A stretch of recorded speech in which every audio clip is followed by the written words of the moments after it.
1. As night falls, they carry my dead father from his bed. Through the quiet rustling of leaves and the gentle breeze, they whisper to one another, the death people. In the insipidly earnest twilight, his voice echoes faintly through the night air. A bell tolls, harsh and bitter in my aching heart. They ask if I would like to see him. If there were a God, how unspeakable this all would be. How filled with awe and remorse and the agony of irrevocable loss I would be. But there is only the black night, no comets, no purple flames, only the hum of a ravaged ambulance, stumbling mute beneath a deaf heaven.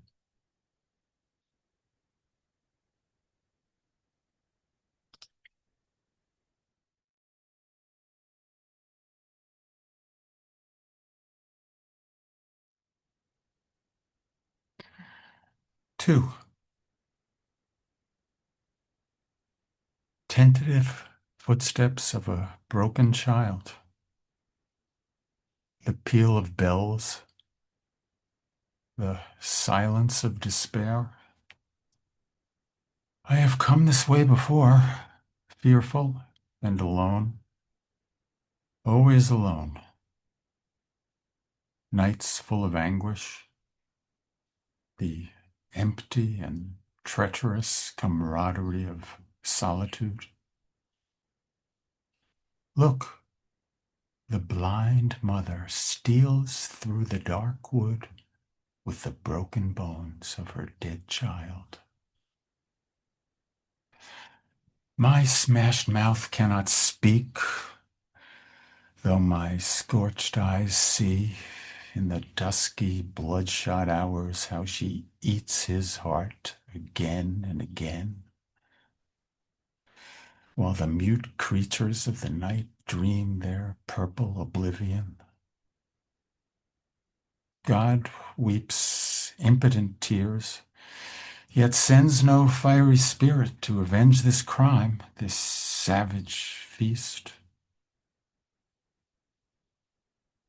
The body decays, and with it the mind, but always the soul engulfed in dread, its broken jaws moaning and sobbing in the dew-drenched dawn, clutching at every last tendril of dream, no matter how poisonous, in dread of waking.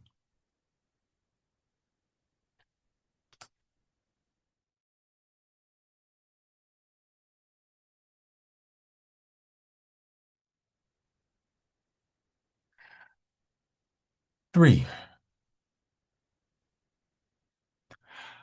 I too had heard the blackbirds calling through icy winds on starlit nights, but that was long ago, before they vanished without warning.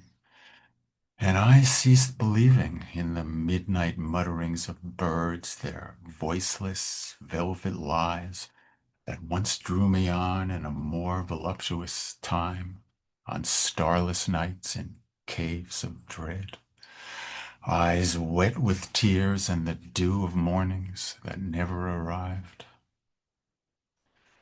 Mute creatures of night, merciless phantoms of space and time. Have you no word for me other than oblivion? Honey sweet like the milky tingling of freshly cut flesh, now that the quivering ecstasy of blood and bone are no longer mine? I shall mourn this night like a newborn babe. with a cry that shall, for an instant, light dead galaxies.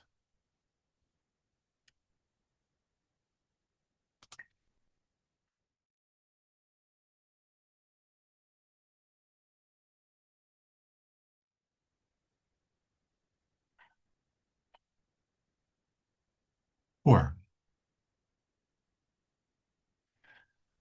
the cave of childhood glows warm and distant.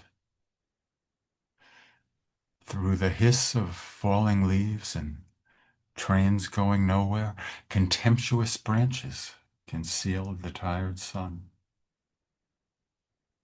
It is the moon's time,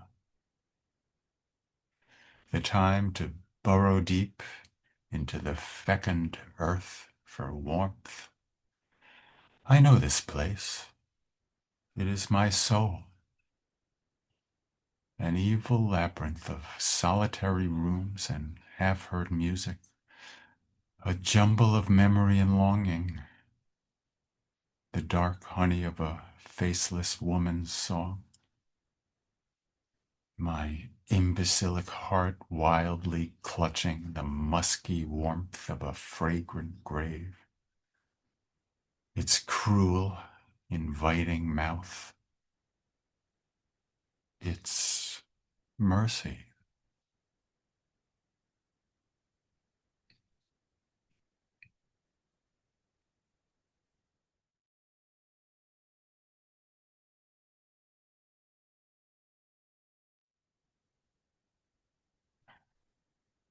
5. How you reached through time and space to grab my soft white throat. How you dropped me, blue and frozen, by the side of the warm shroud in which one fair as I should have only slept peacefully. How you left your eyes half open in mists and fog of pain and longing, and withdrew your demon fingers into the cruel and sunless void in which you wait now for me. I listened for your voice by the old stones, in the murmurs of forests, in the lamentations of birds. You run from me in dreams, behind 1,000 masks, the shadow of beauty in bare branches. You taunt and soothe me. You've forgotten. It doesn't matter. Calm and quiet, you sit impassive by my bed. Mix my hot tears with the blood that stops your throat. Kiss my weary brow with your ice-blue lips. Tell me, sing to me, where has the time all gone to? I will dream this black and lonely room for a moment longer, until we sing together by the cool, clear mountain river, the taste of oblivion on our tongues, our souls fused and incandescent in the setting sun.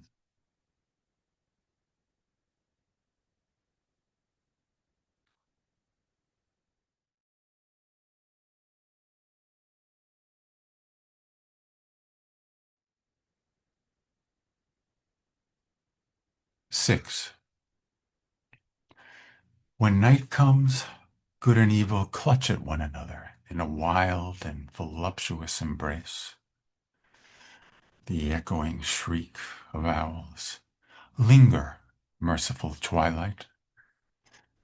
Pain and death are children of the sun, whose fiery demons pierce flesh but do not singe its source. Through the scrim of dream, God dispenses what mercy he can, mute, ravaged, terrified, an impotent spectator of his own absurd creation, a fiction, an hourglass, the flesh of a saint, the skull of a child, ancient footsteps unheard since the world began, eternal lamentation, the sobbing of ashes, my soul.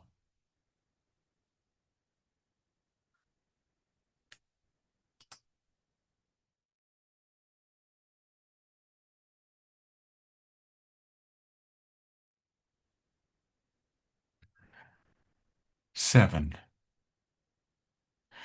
The soul is a stranger in this dark city. The wind blows cruelly. In black sleep, the waters mutter ancient lies of distant angels. This is an evil and bitter place, full of signs and omens, the streets crooked with regret. You travel alone, with the eyes of scavengers upon you, the watchman snug in his blood-drenched bed. Angels have no souls, hence are content. Walk quickly now from hearth to hearth. Fill your belly with shards of glass shared with dark creatures over cold fires. The steeple bells are ringing. The sky is alive. Look, the stars have come with their shimmering promise to release your suffocated self from its damp dungeon into the cool and fragrant breeze of oblivion.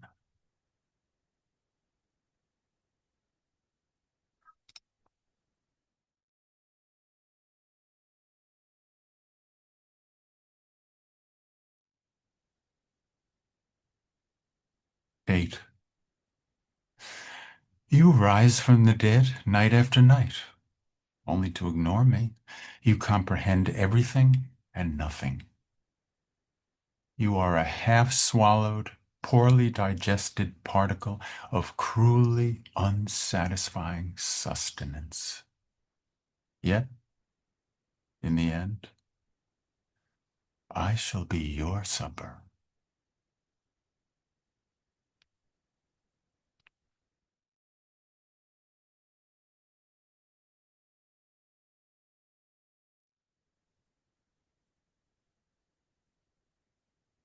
Nine. In the evening, the orphans climb the ancient mountain, entombed in private nightmares. The keening of dead mothers, the cackling of nightbirds swirl like ravenous fire through the night sky. The twilight is magnificent, menacing, meaningless. Listen. Beneath the cold and unmerciful ground, the blind worms are shrieking. The earth is whirling, sobbing, bleeding. The infinite echo of the dead, hungry for oblivion. The night is swarming with spirits who cannot rest, will never rest. This life of yours, this brief life which stuffs you full of pomp and distraction, savor it. For soon you too will be shrieking through the night air for all eternity.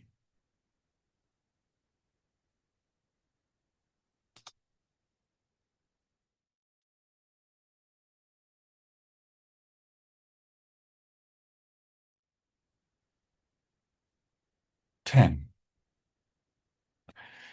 If death be but deepest sleep, let the icy waves of eternity come now, benumb me with their voluptuous tendrils. See the ravaged boatmen, how frantically they paddle, blocked from the warmth of the sun by indignant phantoms? How desperately they embrace one another's luxurious lying limbs? And if those hovering shades could sing through their blood and dread clogged throats, would they not sing of rounded sleep, of dusky violets and murmuring streams? Rather, their prayers would rip instead the indifferent moon from the imbecilic heavens, splatter the earth with purple blood and endless lamentation, capsize the petrified boat with its storm-drenched hope and infinite sorrow, its vanity and illusions. Watch it shatter in the vengeful embrace of the uncaring sea. Its human refuse strewn upon sinister shores under cold and distant stars, where the newly dead wait, furious and insatiable.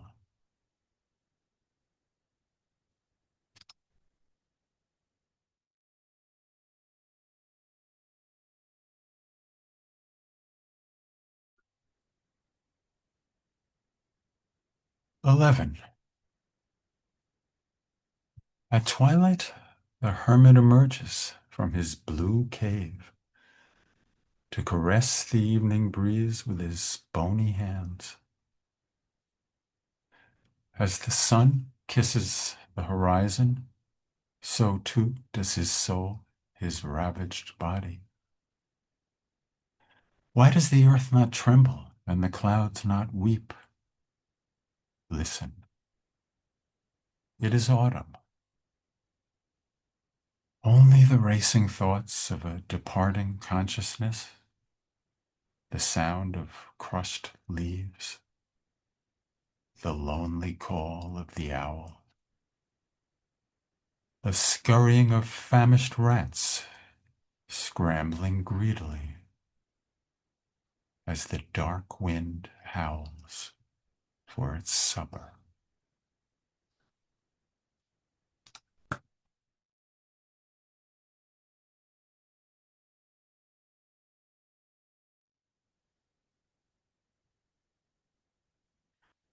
"12. They come and go, the hot tears. In a dark and solitary room, a frozen child calls for its mother. Good and evil gestate in the womb of night and are born into the yellow glare of the morning sun. Look for the souls of buried angels when the snows begin to melt, rising like translucent ravens towards the incandescent moon. Their delicious and quivering madness with its dark and shuddering tongues, its spasms of delight in forgotten folds of the undertaker's severest garment. The spirit of the once rosy child strains its blinded eyes towards the light which has betrayed it.